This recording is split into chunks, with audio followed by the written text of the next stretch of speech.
t29. And we are here to talk to you about economics and commerce in California as it relates to the Port of Long Beach.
The Port of Long Beach is a location like no other.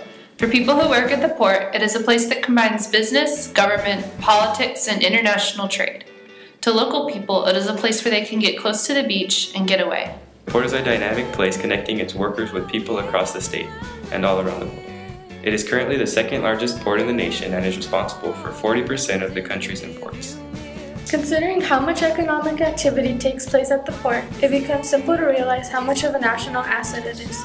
According to the executive officer at the Port of Long Beach, it is as efficient as any port of its size can be because of how much it stimulates the economy.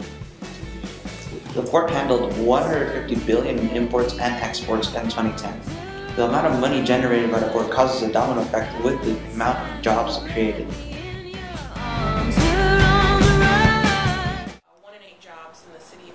Is attributed to goods moving in and out of the Port of Long Beach. About 30,000 jobs within the region is associated with goods moving through our port. We did a study back in 2007 and again in 2009.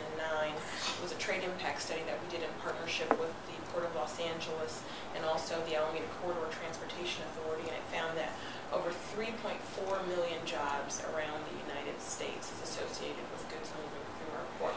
So, you know what? It's raw materials primarily, lower value cargoes. If you tour the port, you'll see scrap heaps, scrap metal. We recycle in the United States. You pull down a steel girder from a building, it ends up in Korea. They reprocess it, ship it back to us as a new microwave oven or a new finished product. We recycle in our homes, cardboard, all of that stuff I put into my big purple bin. Asia. They are natural resource poor in Asia. They don't have the great forests that we do. They'll take this cardboard and put your new microwave in it and ship it back to us. Cotton, agriculture. California, outside of Southern California, very agriculturally rich. I just hosted students from Cal State Fresno. They reminded me that they're feeding the rest of the world. I mean, it's California cotton, goes to, like my favorite third grader says, Mali, Asia. You've heard of that country? They spin it into cotton and then we buy it, okay? Lower value agriculture, waste products. Again, we come up with concepts in the United States that's manufactured abroad. We don't manufacture much anymore. Jobs in California alone. The lands in which the port is located are owned by the state of California, but are entrusted to the city of Long Beach.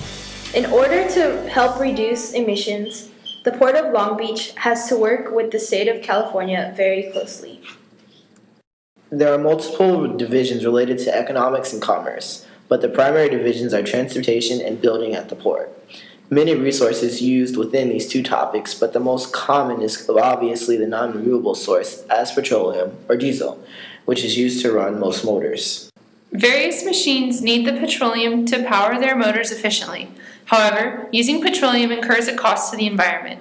The second most common resource, which is more environmentally healthy, is solar energy, a renewable source, since it does not deplete its source, the sun. Being such a big economic stimulator was one of the reasons why the Port of Long Beach stepped forward in an attempt to make it more environmentally friendly. In 2004, the Green Port policy was approved, which would help reduce the impacts of pollution. The policy's priorities were to improve the economy while also reducing the harsh impacts on the environment. The port's new greener buildings are retrofitted with solar panels, and some trucks are now powered by solar cells. The Port of Long Beach meets the lead requirement of innovation and design in regards to economics and commerce.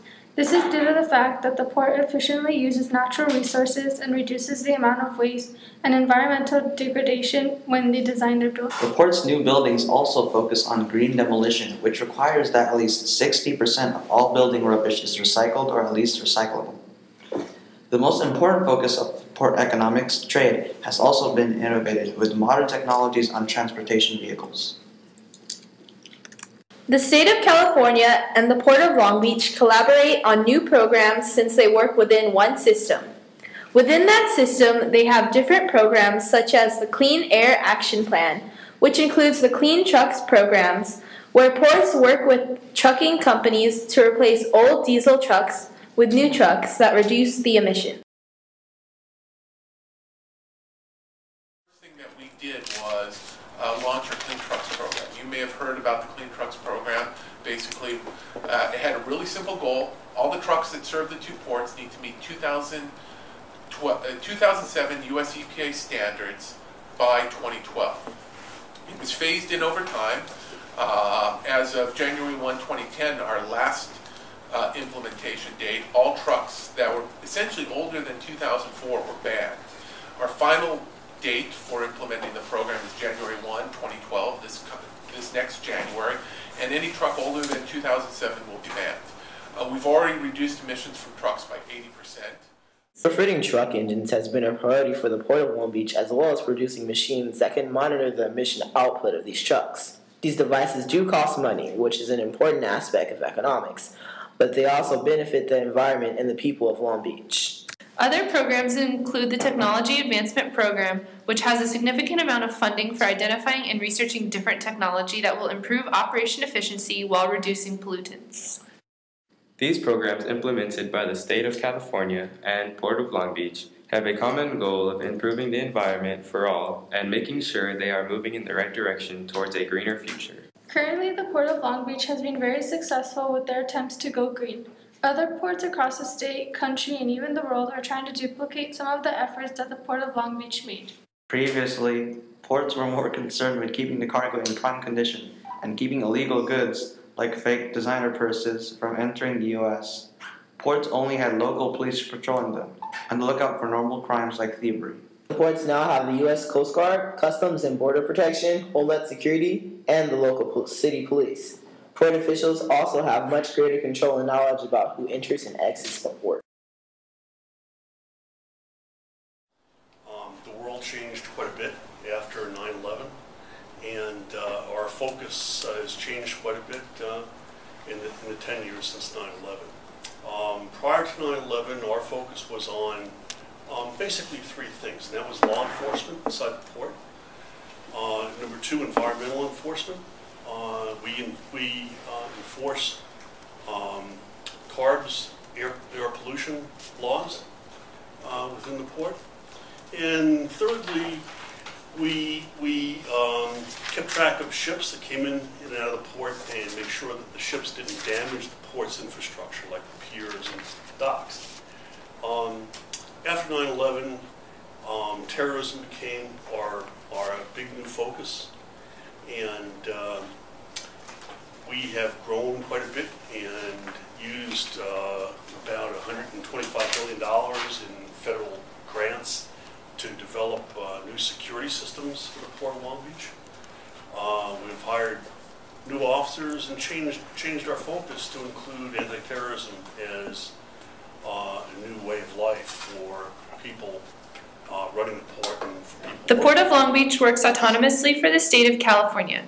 Although not directly connected with other harbors, the Port of Long Beach usually works in concert with both the state and Port of Los Angeles in regards to funding new programs.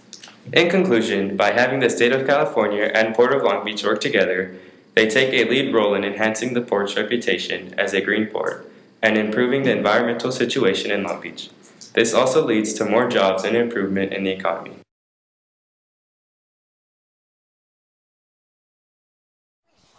What am I saying? Here's about recyclable. I know, Janan! Yo, woke up at 9, opened up my eyes, figured it's time to rise through the curtains open wide, and I peeked outside. Yo, the weather was fine. I knew that was a sign that today would be a good day. Popped the CD on, jumped in the shower, splashed and washed and I'm fresh like a flower. Next grab a towel and I dry myself off. I grab my vest, cause yes, it's time to get dressed. I rock white socks, my food boom boxes, clean white jeans and this mean white top that zips down the side of my neck to my left shoulder blade. Feel like I just got paid today, yeah. Brushed my teeth and my head, then I popped my contacts in and I binned the containers, put on my trainers, out the front door, waved hi to the neighbours. Oh, what a glorious thing, waking up in the morning, baby. Oh, what a glorious thing, get to have the whole day. Hey, oh, what a glorious thing, waking up in the